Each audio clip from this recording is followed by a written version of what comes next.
সকালবেলা যদি পড়েন 3 বার আউযু বিল্লাহিস সামিল আলিম মিনাশ শাইতানির রাজিম 3 বার পড়ে সূরা হাশরের শেষ 3 আয়াত যদি তেলাওয়াত করেন, তাহলে আপনার জন্য আল্লাহ তাআলা 70,000 ফেরেশতা নিয়োগ করবে।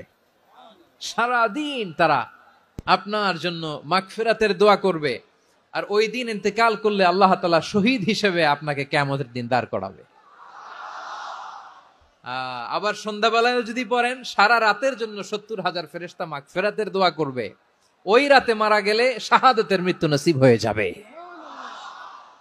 আযকারুস সাবাহি ওয়াল মাসা, সকাল সন্ধ্যার যে জিকির, এই জিকিরের অন্তর্ভুক্ত করে নেবেন এই ওয়াজিফাটা। যে হাদিসটা বর্ণনা করলাম সুনানে তিরমিজির হাদিস, যদিও হাদিসটা সনদের দিক থেকে দাঈফ, কিন্তু মুহাদ্দিসিন ইকরাম বলেছেন যেহেতু এটা ফাজাইলুল আমালের হাদিস, এটা পড়ার ক্ষেত্রে কোনো নিষেধাজ্ঞা নাই, এটা পড়া যাবে। সনদ দুর্বল, হাদিসটা খুবই দুর্বল, খুবই দুর্বল, সনদ দুর্বল। এক যুগের সকলে এটাকে জয়ীফ বলেছেন, দুর্বল বলেছেন। এটি বিশুদ্ধতার মানদণ্ডে উত্তীর্ণ নয়। এই জয়ীফ এবং দুর্বল, অত্যন্ত দুর্বল হাদিসটি প্রচারের ঘরে আমরা সাবধান থাকি, সচেতন থাকি। আল্লাহ তাআলা আমাদেরকে তৌফিক দান করেন। দুয়া হাসর মানে সূরা হাসরের শেষের 3 আয়াত, হুয়াল্লাহুল্লাযী লা ইলাহা ইল্লাহু আলিমুল গায়বি ওয়াশ শাহাদাতি হুয়ার রহমানুর রহিম, এটা 3 আয়াত শেষের। এই 3 আয়াত ফজরের সলাতের ডানে বামে সালাম ফেরানোর পরে, ফজরের সলাত এবং মাগরিবের সলাতের পরে অধিকাংশ মসজিদে, বিশেষ করে ফজর সলাতের পরে ইমাম একা বলে, সাথে সাথে মুসল্লিরাও বলে। এটা একটি কমন কিন্তু বিষয়। কত পার্সেন্ট মসজিদ ঠিক আমি সংখ্যা বলতে পারবো না, তবে 70% বললে মনে হয় খুব বেশি ভুল হবে না। একাকি পড়ুক, একসঙ্গে সরবে মিল করে পড়ুক, আর ইমাম পড়ুক একাকি, বাদ বাকি সকলেই তার সঙ্গে উচ্চারণ করুক, যেভাবে হোক এটা চালু আছে। হাদিসটা শুধু দুর্বল না, তিরমিজিতে হাদিসটি আছে। এই হাদিসটার নিচে লেখা রয়েছে জয়ীফ জিদ্দান। শুধু দুর্বল না, দুর্বলের বাপ, দুর্বলের চাইতেও দুর্বল।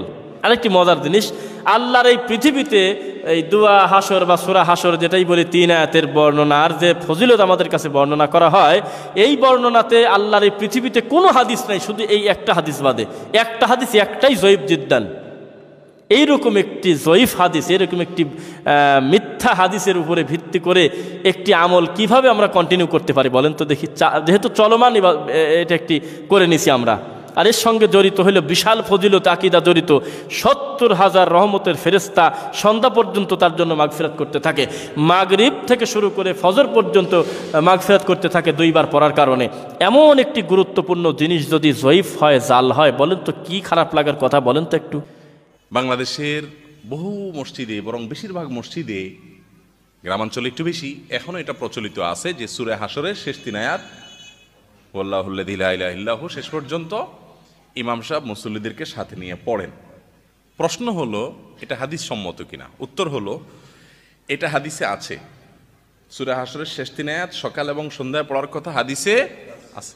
এই সম্পর্কে একটা হাদিস আছে, সেই হাদিসটা হলো ভাষ্য এরকম, যে ব্যক্তি সকালে পড়বে 70,000 ফেরেশতা ওই ব্যক্তির জন্য রহমতের দোয়া, মাগফিরাতের দোয়া করবে তার জন্য। কিন্তু এ হাদিসের যে সূত্র, সনদ, সেই সূত্র সম্পর্কে আলেমরা চিনবেন, এমন কোনো আলেম নাই চিনবেন না। আমি এটা নাম বলতেছি, হাফেজ ইবনে হাজার আসকালানী রহমতুল্লাহি আলাইহি, যিনি বুখারী শরীফের সবচেয়ে বড়, সারা পৃথিবীতে সবচেয়ে নামকরা ব্যাখ্যা গ্রন্থ লিখেছেন।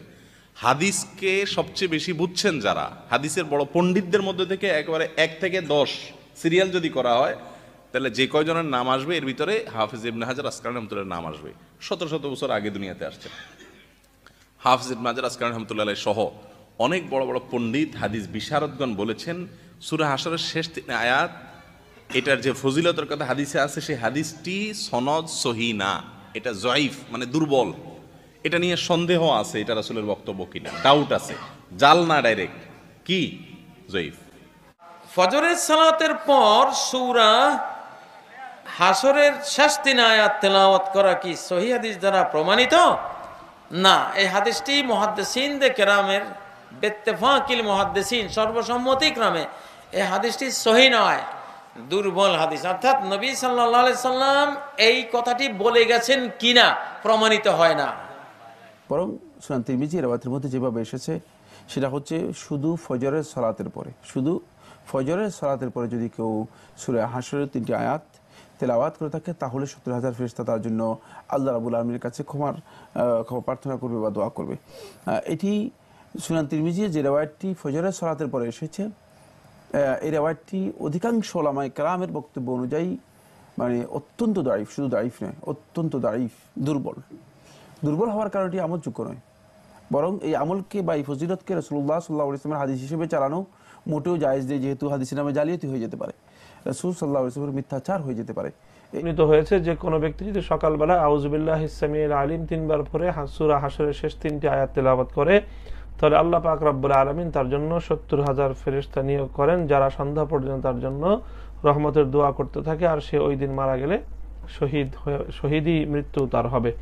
ঠিক তদ্রূপ সন্ধ্যাবেলায় যদি কেউ আউযু বিল্লাহিস সামিউল আলিম 3 বার পড়ে সূরা হাশরের শেষ 3টি আয়াত পড়ে, তাহলে সারা রাতের জন্য 70,000 ফেরেশতা তার জন্য নিয়োজিত হবে, যারা তার জন্য রহমতের দোয়া করবে, আর ওই রাতে সে মারা গেলে শাহাদাতের দরজা সে পাবে। এইভাবে একটি হাদিস বর্ণিত হয়েছে হযরত মাকিল ইবনে ইয়াসার রাদিয়াল্লাহু তাআলা আনহুর সূত্রে সুনানে তিরমিজির মধ্যে, তবে হাদিসটি দাঈফ। হাদিসটি দাঈফ হওয়ার কারণে এই হাদিসটি একেবারে সম্পূর্ণ নির্দ্বিধায় আমলযোগ্য নয়। সূরা হাশরের হাদিসটা একটু দুর্বল। হাদিসে আসছে যদি কেউ ফজরে এবং মাগরিবের পরে আউযু বিল্লাহিস সামিউল আলিম মিনাশ শাইতানির রাজিম 3 বার পড়ে সূরা হাশরের শেষ আয়াতগুলো পড়ে, তার জন্য আল্লাহর 70,000 ফেরেশতা দোয়া করে। হাদিসটা সনদগত দুর্বল, আর আমাদের দেশে যেটা পালন করা হয় এটা বেদাত। হাদিসে আসছে 5 ওয়াক্ত সালাতের পরে আয়াতুল কুরসি পড়তে হবে। জানেন, আপনাদেরকে অনুরোধ জানাচ্ছি আপনার সূরা হাশরের শেষ 3 আয়াত ফজরের উপরে এইভাবে পড়া থেকে বিরত থাকার চেষ্টা করুন। প্রমাণে একটিও হাদিস ঠিক নয়। সূরা হাশর ওইভাবে পড়বেন যেভাবে কোরআন মাজিদের আর সূরা পড়েন। অতিরিক্ত নেকির আশায় খাস করে আপনারা ফজরের পরে সূরা হাশর পড়বেন, তা হবে না। এই আমল থেকে আপনাদেরকে বিরত থাকতে।